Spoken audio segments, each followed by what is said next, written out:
Eu queria, nesta manhã, juntamente com os irmãos, fazer algumas considerações centrais sobre a mesa do Senhor. Nós vamos ler o texto daqui a pouco. Antes disso, há um longo prefácio, mas não se assustem que o sermão como um todo não é longo. Mas eu queria refletir a respeito dessa ordenança. Deus estabeleceu duas ordenanças, ou dois ritos para os cristãos: o batismo nas águas e a mesa santa do Senhor. Existem 4 narrativas da celebração para a celebração da ceia do Senhor. 4: Mateus 26, 26 a 29, Marcos 14, 22 a 25, Lucas 22, 19 a 20 e 1 Coríntios 11, 24 a 26. A ceia do Senhor é chamada no Novo Testamento de muitas maneiras. Por exemplo, a ceia do Senhor é chamada também de cálice do Senhor. 1 Coríntios 10, 21, parte A. Vocês não podem beber do cálice do Senhor e do cálice dos demônios. A ceia também é chamada de mesa do Senhor. Mesmo texto, 1 Coríntios 10, 21, parte B. Vocês não podem participar da mesa do Senhor e da mesa dos demônios. Ainda uma outra denominação para a ceia do Senhor é cálice da bênção ou comunhão. 1 Coríntios 10, 16. Porventura, diz Paulo, o cálice de bênção que abençoamos não é a comunhão do sangue de Cristo? O pão que partimos não é, porventura, a comunhão do corpo de Cristo? E ainda uma outra denominação da ceia do Senhor é simplesmente a expressão partir o pão. Atos 2, 42. Os discípulos se dedicavam ao ensino dos apóstolos e à comunhão e ao partir do pão e às orações. Todas essas designações são maneiras diferentes de expressar a mesma coisa, de descrever o mesmo rito. Existem 4 principais propósitos para a ceia do Senhor. O primeiro é comemorar a morte de Cristo em favor de nós, cristãos. Comemorar a morte de Cristo em nosso favor. Romanos 5, 8. Mas Deus prova o seu amor para conosco, em que Cristo morreu por nós, sendo nós ainda pecadores. A celebração da ceia do Senhor deve ser um momento de comemoração, por causa da grande demonstração do amor de Deus por nós. Embora a celebração seja um momento solene, e é solene, ela não deve ser de modo algum triste. Devemos nos alegrar no momento da ceia, por causa do amor que o Senhor demonstrou por nós, seus filhos. O segundo objetivo, o segundo propósito da ceia do Senhor, e é o objetivo central, nós vamos ver já, é lembrar regularmente do sacrifício de Jesus feito em favor dos cristãos. 1 Coríntios 11, 24. Tomai e comei, isto é o meu corpo que é partido por vós, fazei isto em memória de mim. Nós tendemos a nos lembrar facilmente dos malefícios, das coisas ruins que são feitas a nós, mas nós temos dificuldade de nos lembrar das coisas boas que as pessoas fazem por nós. Isso é a natureza humana. Por isso, foi instituído para nós a ceia, para que nós nos lembremos constantemente do grande sacrifício que o Senhor fez, do grande ato de bondade, do grande amor demonstrado em nosso favor. Um terceiro objetivo da ceia é anunciar o retorno de Cristo. Isso mesmo, a ceia anuncia o retorno do Senhor Jesus. 1 Coríntios 11, 26. Porque sempre que comerem deste pão e beberem deste cálice, vocês anunciam a morte do Senhor até que Ele venha. Quando nós partimos o pão e tomamos o cálice, não estamos anunciando apenas que Cristo morreu por nós no passado, mas também que Ele voltará para estabelecer o seu reino. Este pensamento fica muito claro em Lucas 22, 15 a 16. Lucas 22, 15 a 16. Desejei, palavra de Jesus, desejei ansiosamente comer esta Páscoa com vocês, antes de sofrer, pois eu lhes digo, não comerei dela novamente, até que se cumpra o reino de Deus. Então anuncia o cumprimento futuro do reino de Deus. A ceia do Senhor é uma ordenança que não olha apenas para trás, mas ela olha para frente também, para o futuro. E o quarto e último objetivo da ceia do Senhor é comungar espiritualmente com Cristo. Nós cremos que os elementos permanecem como estão. O que é pão fica pão e o que é vinho fica vinho. Isso aí não é a carne de Cristo nem o sangue, mas há uma comunhão, conforme nós lemos. Eu queria que você atentasse para esse texto, 1 Coríntios 10, 16. 1 Coríntios 10, 16.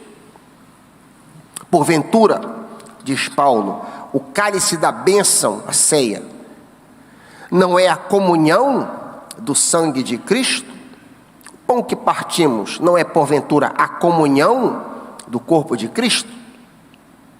Quando comemos o pão e bebemos o vinho na ceia do Senhor, estamos tendo uma comunhão espiritual com Ele.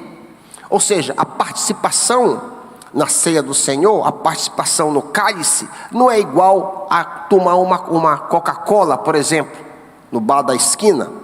Da mesma forma como a participação no batismo não é como tomar um banho de piscina. Não. Quando nós participamos desses ritos que o Senhor instituiu para nós, nós estamos comungando espiritualmente com o Senhor. Um riquíssimo simbolismo e uma realidade espiritual por trás desses ritos, é o que eu estou dizendo.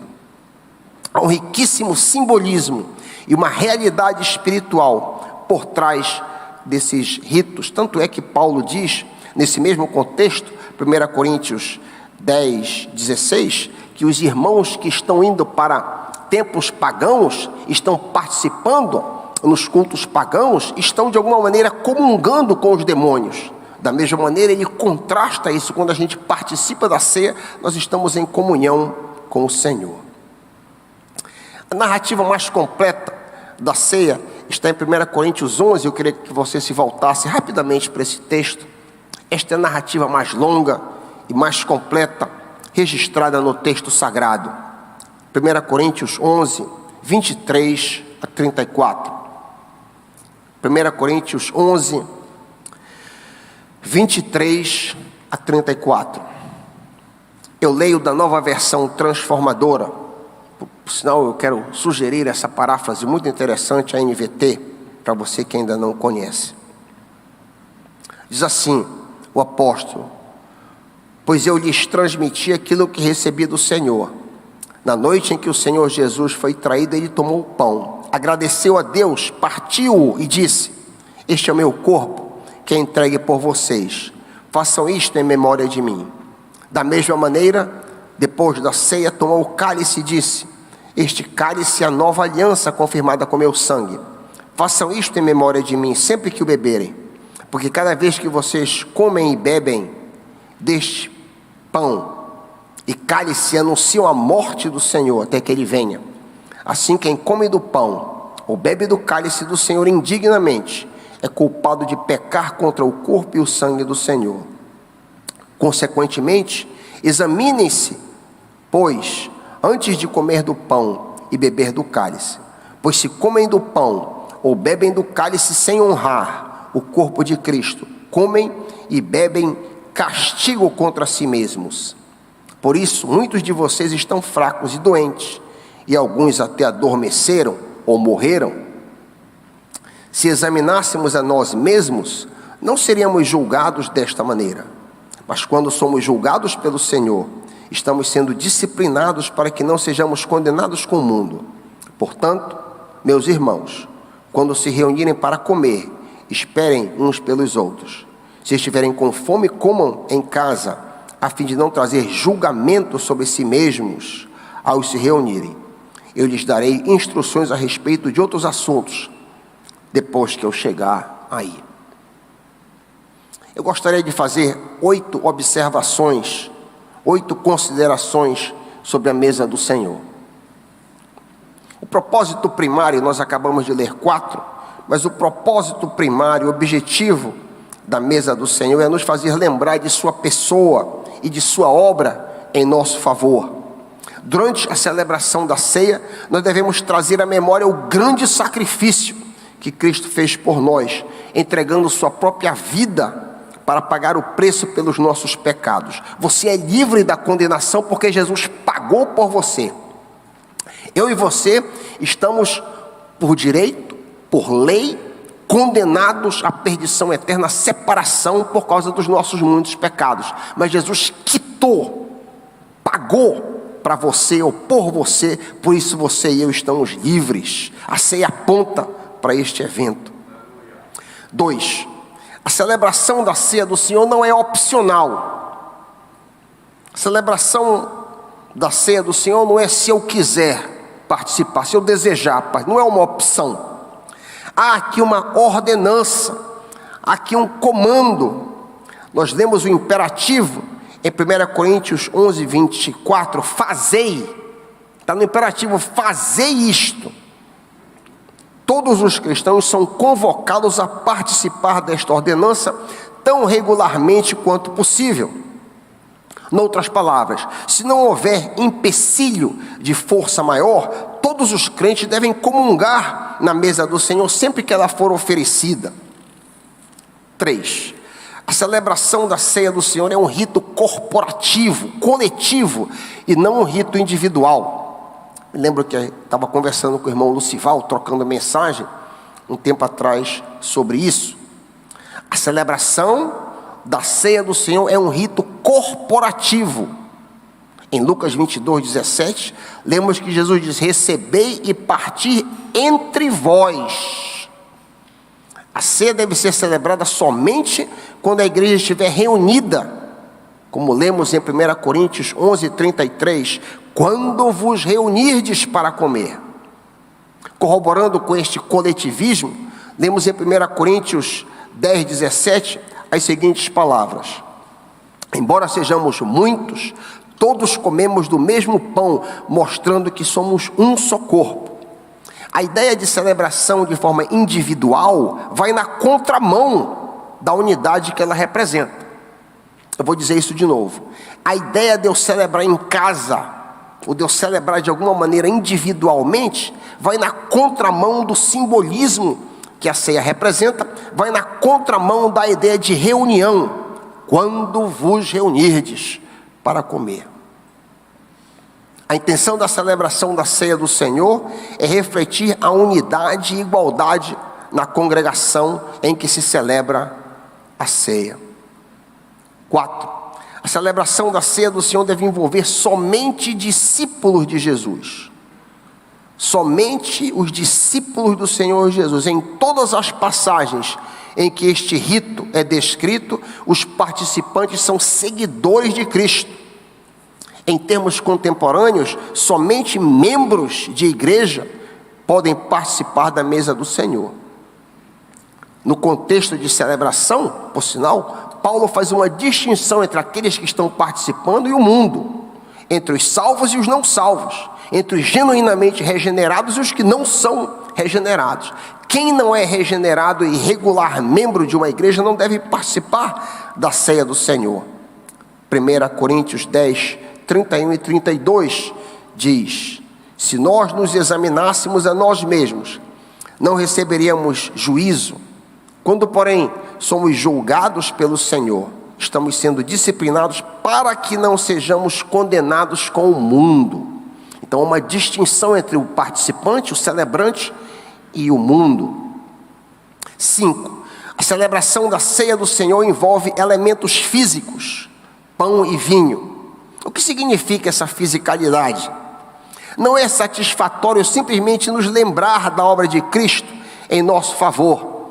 É necessário usar os elementos prescritos e ingeri-los. Essa ação representa a nossa união com Cristo. Da mesma maneira como eu tomo um determinado alimento, feijão, carne, e tomo água ou suco, e aquilo passa a ser parte de mim, quando eu lanço mão desses elementos, esses elementos de alguma maneira passam a fazer parte de quem eu sou. De alguma forma, quando eu lanço mão dos elementos pão e vinho, eu estou simbolizando que Deus é parte de mim, que Cristo é parte de mim, e Ele me sustenta. A fisicalidade dos elementos deve nos fazer lembrar que, assim como a comida e a bebida nos sustenta fisicamente, da mesma forma, na ceia, o vinho e o pão nos sustentam espiritualmente. Amém, meus irmãos? Da mesma maneira como a comida me sustenta fisicamente, os elementos simbolizam a ingestão dos elementos, simbolizam o sustento do Senhor na minha vida. 6. A celebração da ceia tem um foco em uma pessoa específica, Cristo. O próprio mestre, ao instituir esse rito, diz: fazer isso em memória de mim. O foco não é mais Abraão, Isaque e Jacó, como vemos em Gênesis, por exemplo. O foco não é mais em Moisés, como o grande mediador da antiga aliança. O foco agora é Jesus. Ele é a figura central da nova aliança. Por sinal, com a vinda de Cristo, ele se torna o ponto central de toda a Bíblia, não apenas da nova aliança. Assim aprendemos com os discípulos de Emaús em Lucas 24, 27. Lucas 24, 27.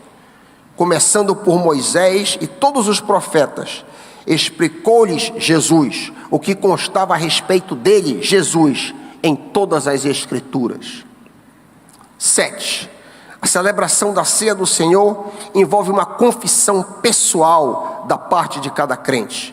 Quando eu como o pão e bebo o vinho, eu estou confessando que Jesus deu seu corpo e seu sangue por mim. Ele morreu por mim.